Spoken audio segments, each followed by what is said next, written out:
बहुत बहुत धन्यवाद आदरणीय प्राचार्य महोदय, राजीव, रमाशंकर, राकेश जी, अभय जी और उपस्थित सभी प्रिय विद्यार्थियों और सहकर्मियों, आज के इस अवसर पर आपने मुझे जो गौरव दिया उसके लिए मैं आभार व्यक्त करती हूँ।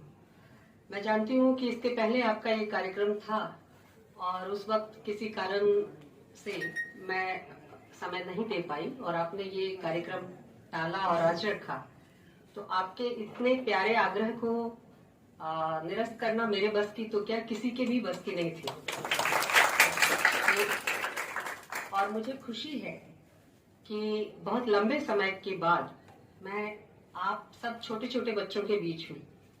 हम लोग यूनिवर्सिटी में एक दूसरे तरह से विद्यार्थियों से मिलते जुलते हैं, अंतरक्रिया करते हैं और कक्षा में उपस्थित होते हैं, पर जो विश्वविद्यालय से अलग महाविद्यालयों का माहौल है और वहाँ का वातावरण है, उसमें जिस तरह से शिक्षक और विद्यार्थी का संबंध है और आपकी गतिविधियां हैं, वो एक अलग वातावरण निर्मित करती है। मुझे उस वातावरण का और उस गर्माहट का यहाँ एहसास हो रहा है और मैं आप सबको साधुवाद देना चाहती हूँ कि एक जीवंत वातावरण में एक बहुत ही महत्वपूर्ण कार्य आपने भित्ति पत्रिका या वॉल मैगजीन के रूप में किया है।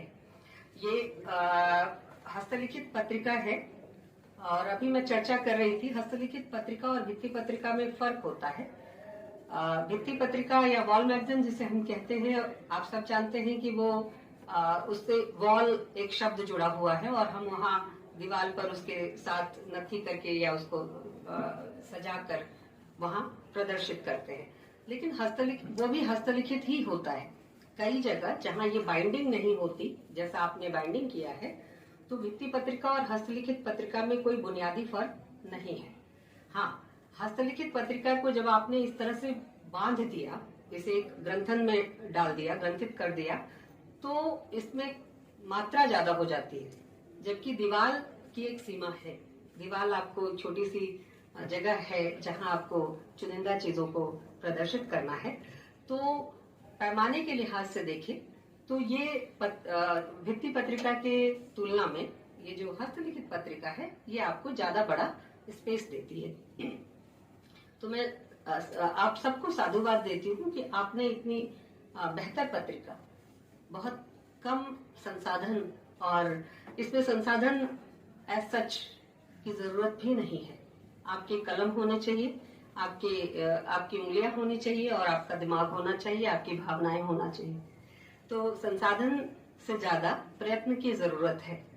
अन्य पत्रिकाओं के लिए जहां संसाधनों का रोना होता है, हस्तलिखित या भित्ति पत्रिका के लिए इस तरह के किसी संसाधन की जरूरत नहीं होती। तो कई बेहतरीन रचनाएं, अभी मैंने बहुत कम समय था लेकिन फिर भी मैंने देखा, तो विद्यार्थियों की ये जो कोशिश है, जिसमें उनके हौसले, उनकी उड़ाने, उनके स्वप्न, उनकी इच्छाएं और अनुभूतियां दिखाई दे रही हैं। जैसे एक बच्ची ने माँ पर कविता लिखी है कि माँ का फोन जब उसके फोन पर आता है तो वो कैसा महसूस करती है।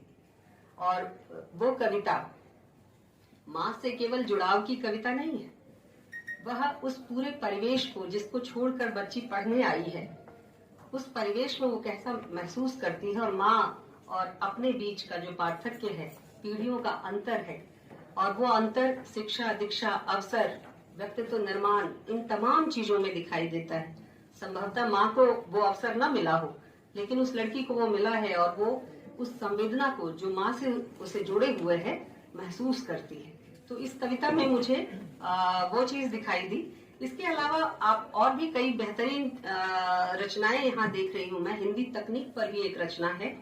इसके साथ ही साथ ख्वाब एक शीर्षक से रचना लिखी हुई है, और यही नहीं, एक और रचना जो शक्ति और समाज के संबंध को लेकर है, जिसमें रावण एक चरित्र है और रावण, इंद्र और तमाम मिथकीय पात्रों को वहां खड़ा करके शक्ति, समाज और न्याय, अन्याय की बात की गई है। तो ये एक अंकुर है, विचारों का एक अंकुर है और उसकी एक झलक है जो आप हस्तलिखित पत्रिका के माध्यम से अपने साथियों, अपने कॉलेज के शिक्षकों और भी जो परिजन हैं और अभिभावक हैं, इन सब तक पहुंचाने का प्रयास करते हैं। तो निस्संदेह ये बहुत महत्वपूर्ण प्रयास है और जो कॉलेज का इस तरह का प्रयास होता है जहां किसी न किसी शिक्षक के निर्देशन में ये काम करते हैं, उसकी एक महती भूमिका होती है। वह एक तरह से आपको चालक शक्ति के तौर पर आपको प्रेरित करता है कि आप अपने को अभिव्यक्त करें। कॉलेज या विश्वविद्यालयों का काम ही है कि आपके भीतर जो आप सोच रहे हैं, जैसा आप समाज को देखना चाहते हैं, जैसा इस समाज में अपनी भूमिका को आप पहचानना चाहते हैं, इन तमाम चीजों के लिए आपको एक प्लेटफॉर्म मुहैया कराए, आपके भीतर उन चीजों को नर्चर करे, उसका पोषण करे, जो भविष्य में आपके लिए एक नई संभावनाओं का द्वार खोल सकते हो। तो इन तमाम चीजों को हम यहाँ अभिव्यक्ति के इस प्लेटफॉर्म पर देख सकते हैं और जरूरी भी है कि हर कॉलेज का इस तरह का एक अपना प्रयास हो। बहुत कम, दिल्ली विश्वविद्यालय के अंतर्गत कुछ ही महाविद्यालय हैं जहां इस तरह के प्रयास हैं। 2-1 को मैं जानती हूँ।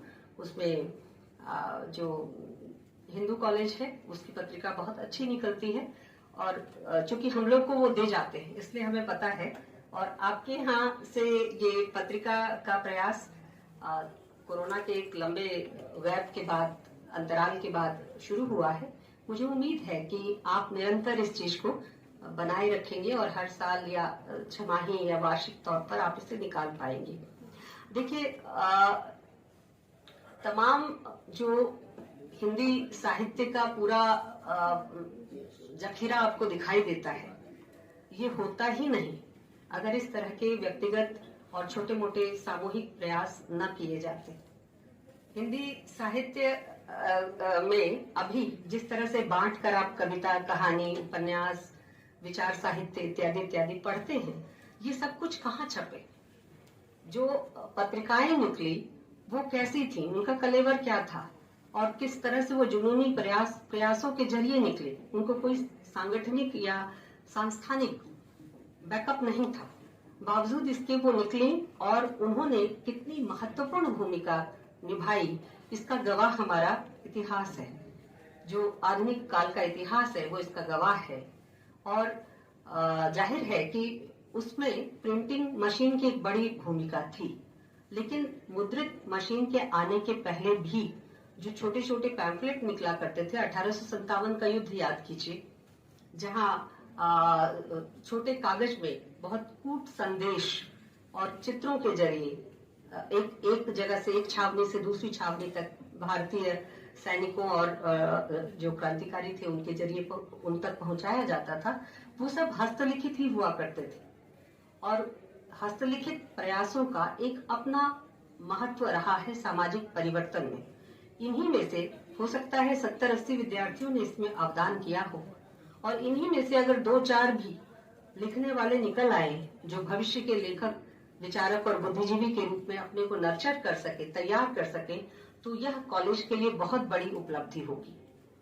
और अगर हम थोड़ा सा आजादी के बाद के दौर, आप उस समय भी देखिए कि संसाधनों की जो कमी थी वो किस तरह से व्यक्तिगत प्रयासों के जरिए पत्रिकाएं निकला करती थी और जो वित्तीय कमी थी, यानी अगर पैसा होता तो शायद प्रसार संख्या और ज्यादा हो जाती, ज्यादा लोगों तक वो चीजें पहुंचती और मुफ्त में लोगों को बांटी जाती थी। और बाद में उम्मीद की जाती थी कि पढ़ने के बाद जो पढ़ने वाला होगा वो प्रसन्न होकर जो भी उसकी इच्छा होगी सहयोग राशि देगा।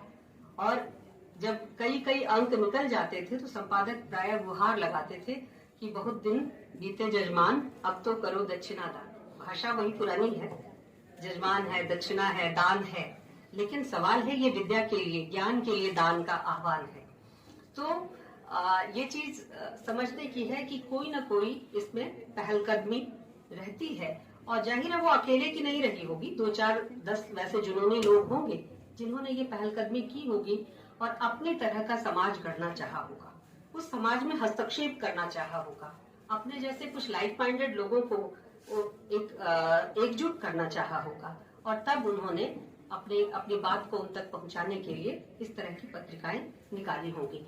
तो ये संकट आजादी के पहले का मैं इतिहास आपको बताने नहीं जा रही और ना ही अभी ये समय है, लेकिन आजादी के बाद हमने लघु पत्रिका आंदोलन का एक बड़ा उभार देखा। 50 से 60 के दौर में भी देखा, 60 से 70 का एक अलग वक्फा बीता और उसके बाद नव उदारीकरण के बाद से हमने पत्रिकाओं को एक नए कलेवर में ढलता हुआ पाया। और ये जो पूरी प्रक्रिया है, ये केवल मैं कहूँ हिंदी इसमें बहुत पीछे थी। हिंदी से शुरुआत नहीं हुई इस चीज की, जबकि हिंदी भाषियों की संख्या देखते हुए, हिंदी का उपयोग देखते हुए और हिंदी की बढ़त और दखल देखते हुए ये चीज हिंदी से शुरू होनी चाहिए। लेकिन हिंदी से शुरू ना होकर ये जो लघु पत्रिका आंदोलन है, ये बांग्ला से और मराठी जैसी भाषाओं से शुरू हुआ और वहां पर छोटी छोटी पत्रिकाओं के जरिए बहुत बड़ा सामाजिक हस्तक्षेप किया गया और ऐसे कवि निकल कर आए जिनको आज भी हम बड़े आदर और सम्मान और एक वैकल्पिक नजरिए के लिए पढ़ते हैं। उनमें एक बड़ा महत्वपूर्ण नाम है काजी नजरुल इस्लाम का। आप सब जानते हैं काजी नजरुल इस्लाम, जिन्होंने सांप्रदायिकता के खिलाफ आमरा एकटी वृंते दुटी फूल हिंदू मुसलमान जैसी कविता लिखी, विद्रोही जैसी कविता लिखी। शक्ति चट्टोपाध्याय का नाम है और भी कई लोग हैं, शंकर घोष है, जीवनानंद दास हैं, कई नाम हैं जिन्होंने लगातार इस तरह की कविताएं लघु पत्रिका आंदोलन के साथ जुड़कर लिखी। भूखी पीढ़ी, नंगी पीढ़ी, जिसके बारे में हम लोग साहित्य इतिहास की किताबों में पढ़ते हैं।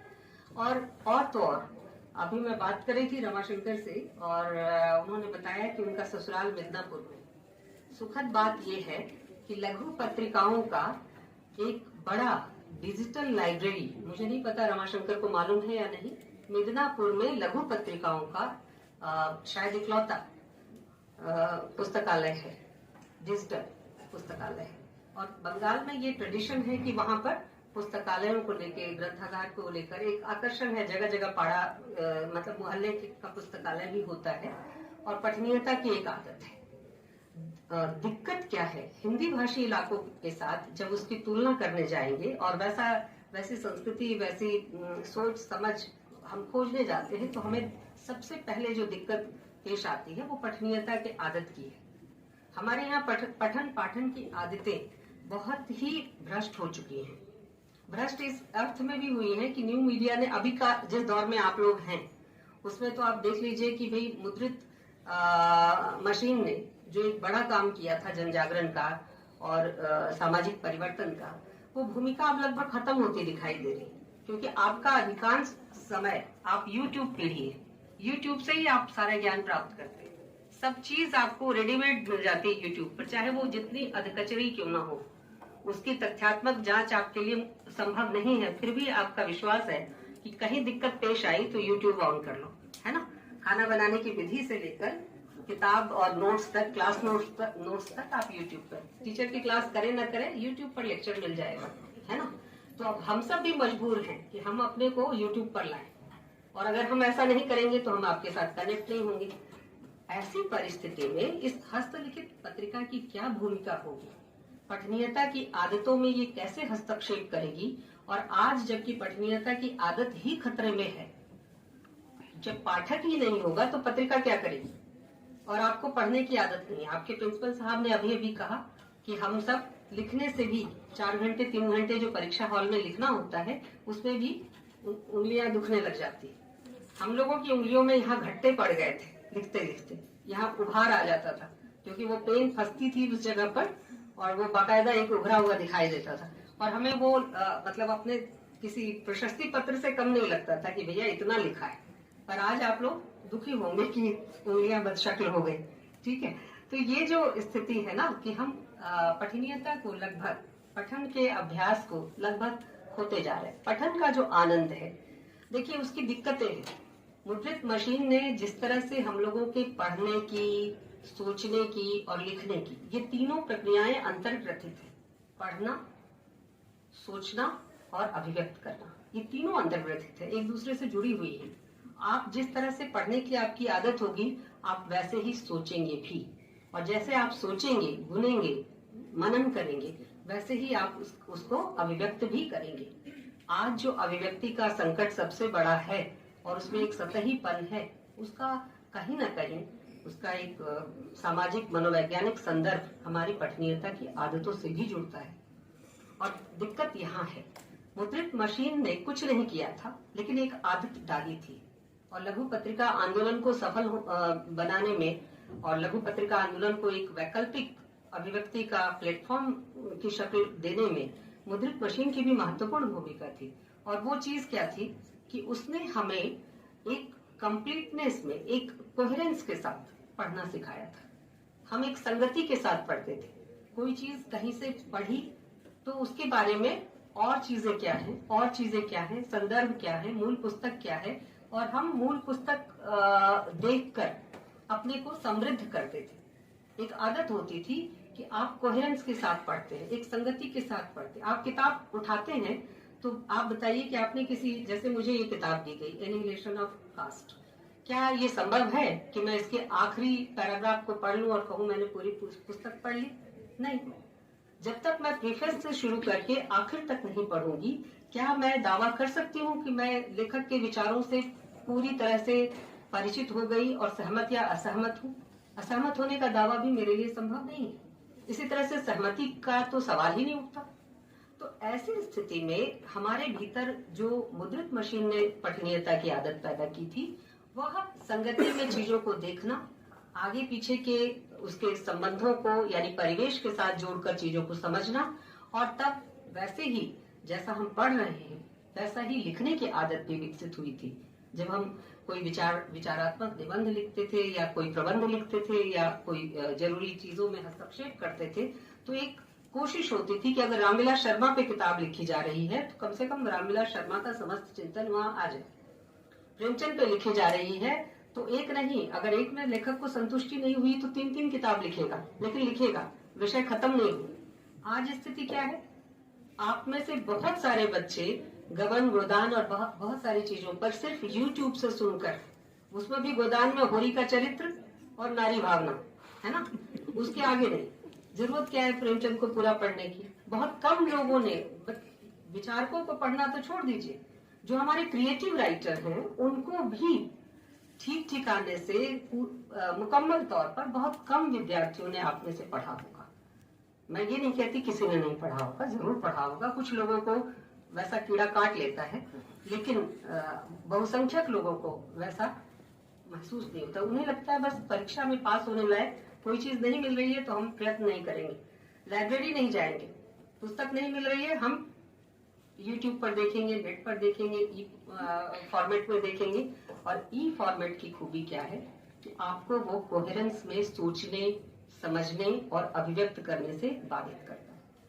आपको एक एकांश में ही चीजों को समझने में वो मदद करता है। वो उपयोगी तो है, मैं ये नहीं कह रही कि वो चीज उपयोगी नहीं है, लेकिन आप पिछला सब वाइप आउट कर दें, भूल जाएं, खत्म कर दें और नए को केवल जगह दें, तो आप बहुत सारी जो हमारी विरासत है, जो हमारे संघर्ष का इतिहास है, जो हमारे सामाजिक आलोड़न विलोड़न का इतिहास है, उन सारी चीजों से आप परिचित नहीं हो पाएंगे। जरूरी क्या है कि हम पिछला ना भूलें और जो आ रहा है उससे सहयोग लें, लेकिन उसको जांचें जरूर, उसके फैक्चुअल करेक्टनेस को हम जरूर जांचें।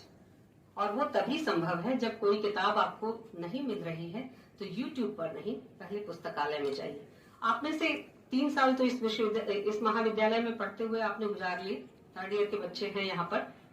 आप में से कितने बच्चों ने 2 किताब की भी रिक्विजिशन अपने प्रिंसिपल को दी है कि ये किताब लाइब्रेरी में नहीं है और मुझे चाहिए? दी है? अगर किसी ने भी दी हो तो हाथ उठाइए। मुझे नहीं लगता कि किसी ने दी है। जानते हुए भी शिकायत आप सबकी होगी कि किताब के पन्ने फटे हुए हैं, किताब नहीं मिल रही, लेकिन रिक्विजिशन कितने बच्चों ने दी है? न के बराबर। तो ये स्थिति बदलनी चाहिए, क्योंकि आपको उस चीज की जरूरत नहीं है। क्या करेंगे रिक्विजिशन देकर? क्या करेंगे प्रिंसिपल से कहकर या अपने शिक्षक से कहकर? और YouTube तो है ना, वो तो आपके काम लायक ज्ञान आपको दे रहा है, तो इससे बात नहीं बनती। हस्तलिखित पत्रिका का उद्देश्य भी तभी पूरा होगा। और इसके साथ साथ जो एक चीज और भी ध्यान रखने वाली है कि 1980s के दौर में जब मैकब्राइड कमीशन आया था, उसकी रिपोर्ट आई, प्रकाशित हुई, तो उसमें एक बात कही गई थी कि जो हमारा मीडिया है, दरअसल ये आपका केवल साहित्यिक हस्तक्षेप नहीं है, ये मीडिया का भी हिस्सा है।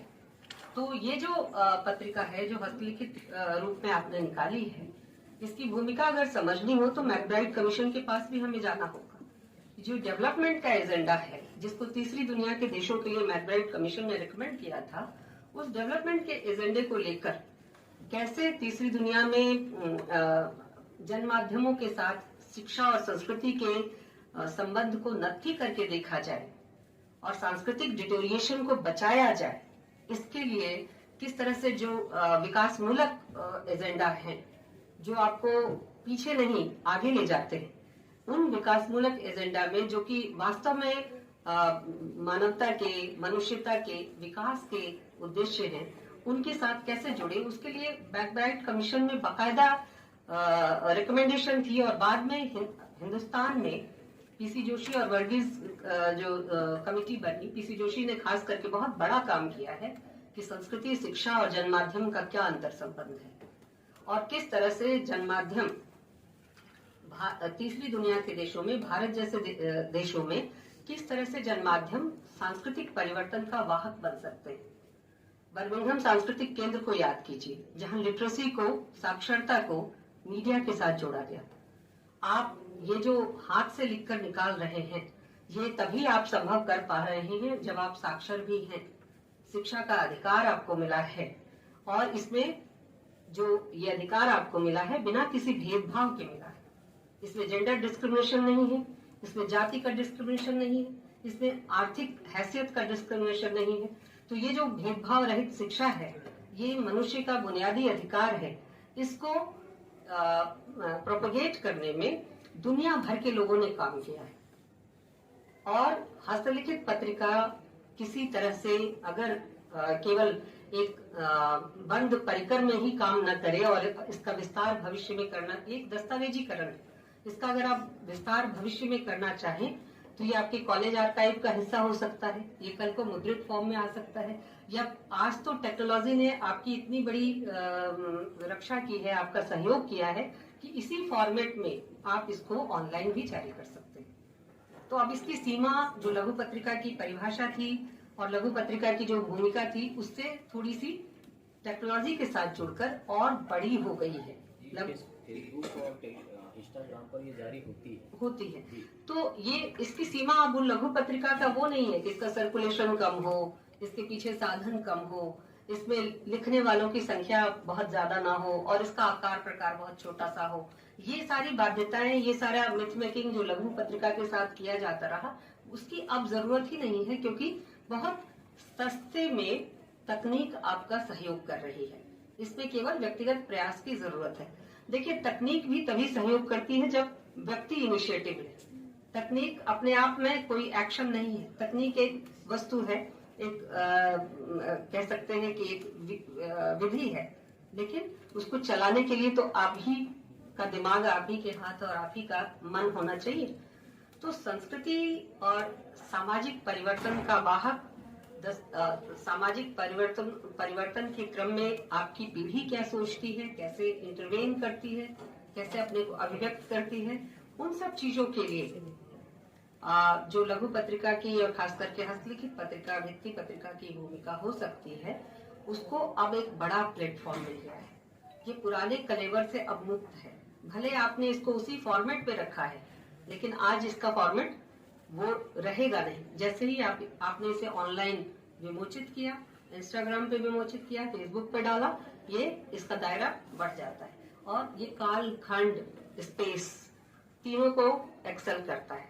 मतलब उस समय से भी नहीं बंधा रहेगा। 2022 23 मार्च इस समय से भी ये पत्रिका नहीं बंधी रहेगी और न ही आपके स्थान से बंधी रहेगी कि दयाल सिंह कॉलेज, और समय को भी एक्सेल करेगी।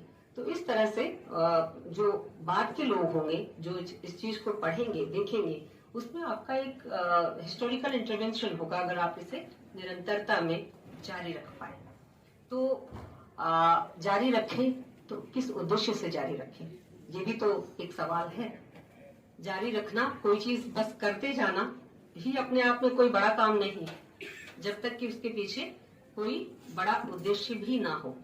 और मैं समझती हूँ कि आप सब विद्यार्थी इतने ज्यादा संभावनाओं से भरे हैं, बल्कि कहें कि आपके पास वैविध्य इतना ज्यादा है, और विचारों की विविधता से कभी परेशान नहीं होना चाहिए। हर व्यक्ति आपकी सहमति में सिर हिलाए जरूरी नहीं है, उसमें तरह तरह के विचार होंगे, लेकिन कोशिश केवल ये एक होनी चाहिए, जिसकी आशंका मैंने पहले व्यक्त की। कोशिश केवल एक होनी चाहिए कि वह कहीं न कहीं से ऑथेंटिकेटेड हो, उसको कहीं न कहीं से प्रमाण पुष्ट किया गया हो, या कोई भी चाहे तो उसके तथ्य की जांच कर सकता है, चाहे वो तथ्य जितने पुराने हो। आप प्रागैतिहासिक काल पर ही कोई निबंध क्यों न लिखना चाह रहे हो, लिखिए ना, दिक्कत कुछ नहीं है, लिखिए। लेकिन कम से कम हमें ये तो बताइए कि उसे किसने कहा, कब कहा, कहाँ कहा, और साथ ही साथ ये भी बताइए कि आप जिसके हवाले से लिख रहे हैं वो व्यक्ति अपने आप में कितने बड़े कद के हैं, या जैसे भी हैं, उपेक्षित रहे हैं, लेकिन आप उसको लेकर आ रहे हैं तो उनकी बात में महत्व कितना है, बात में ताकत कितनी है, आप उसे लेकर आइए, दिक्कत नहीं है। लेकिन लिखिए, कुछ भी लिखिए आप, लेकिन उसको प्रमाण पुष्ट आधार पर लिखिए। आप विषय नया पुराना नहीं होता। आधुनिक युग में जब साहित्य बोध बदला तो यही कहा गया कि चींटी से लेकर मनुष्य पर्यंत हमारे लिए विषय है। विषय कुछ भी हो सकता है, विषय के लिए कोई बंदिश नहीं है, लेकिन बंदिश केवल एक ही है, साहित्य में झूठ नहीं, साहित्य में बरगलाना नहीं, साहित्य में मिथ्या साहित्यिक सृजन नहीं। आप चाहे जिस विषय पर बात कीजिए, आप यही बताइए कि पर्दा प्रथा बहुत अच्छी चीज है, लेकिन आप उसको सप्रमाण बताइए और उसके पक्ष विपक्ष में अपने तर्क दीजिए। तर्क अच्छे होंगे तो बहस की गुंजाइश होगी, बहस होगी तो हो सकता है विचार भी बदले, और इसी संभावनाओं की तलाश तो साहित्य करता है। चाहे और आप सब में अगर इतना मतभेद इस स्थिति में होगा 20-19 साल की उम्र में, तो आगे तो फिर आप और जड़ बनेंगे। बेहतर है मतभेदों को कम करें, और जितना संभव हो हम एक दूसरे से अंतरक्रिया करें। और ये जो भित्ति पत्रिका है, हस्तलिखित पत्रिका है, ये इसमें आपकी मदद कर सकती है। इसमें बहुत कच्चापन भी है, जो किसी नई रचना में होता है, वो कच्चापन भी है, और वो कच्चापन ही इसकी ताकत है।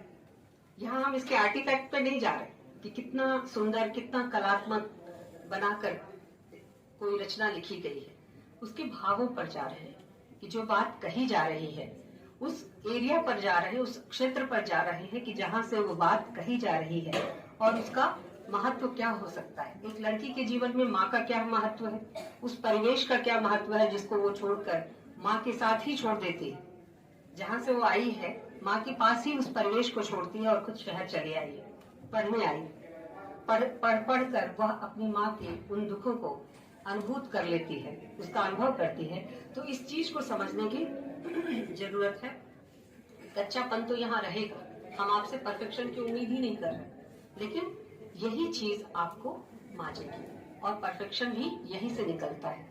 मुझे अच्छी तरह याद है, मैंने खुद अपने लिखे की शुरुआत भित्ति पत्रिका से ही की थी, और 17-18 साल की उम्र से जो लिखना शुरू हुआ वो थमा नहीं। तो मैं ये नहीं कहती कि बहुत सारे लोग सभी लिखने लग जाएंगे, लेकिन कुछ लोग तो लिखेंगे। कुछ लोग तो ऐसे भी होंगे जो बहुत अच्छे नंबर प्राप्त करके भी साहित्य में ही रहना चाहेंगे, बाय चॉइस जो लिटरेचर पढ़ना चाहेंगे, मजबूरी में नहीं। जो मजबूरी में पढ़ते हैं उनकी स्थिति भी कई बार बदलती है। मजबूरी में भी जब आप साहचर्य का जो प्रेम होता है ना, कई बार पनप जाता है, तो साहित्य से साहचर्य के कारण भी प्रेम हो सकता है, तो उनका भी स्वागत है। लेकिन जो पैशन के साथ, जुनून के साथ साहित्य पढ़ना चाहते हैं, उनके लिए तो यह एक बहुत बड़ा मंच आगे जाने का। तो इन्हीं शब्दों के साथ मैं आपको धन्यवाद देती हूँ, साधुवाद करती हूँ। आपने एक बहुत अच्छी पहलकदमी की है। आप और तरक्की करें, बेहतर करें, और और परिपक्व रचनाएं यहाँ से निकलकर बड़े बड़े अखबारों में, पत्रिकाओं में, वेबसाइट्स पर जाएं और हम सब कहें कि हाँ, हमने उनकी पहली रचना पढ़ी थी। तो ऐसे लेखक, ऐसे कवि, ऐसे विचारक आपके यहाँ से पैदा हो। आप एक बड़े समर्थ विभाग के विद्यार्थी हैं, बहुत अच्छे शिक्षक हैं आपके साथ, और वैचारिक विविधता भी है इस कॉलेज में। सबसे खुशी की बात यह है। तो ये जो विविधता है ना, जब विचारों की टकराहट होती है तो बहुत उस चर्निंग में बहुत नई चीजें पैदा होती है जो हमारी कल्पना से भी परे। तो मैं चाहूंगी कि आप सब इस प्रयत्न को जारी रखें और निरंतरता बनाए रखें। धन्यवाद।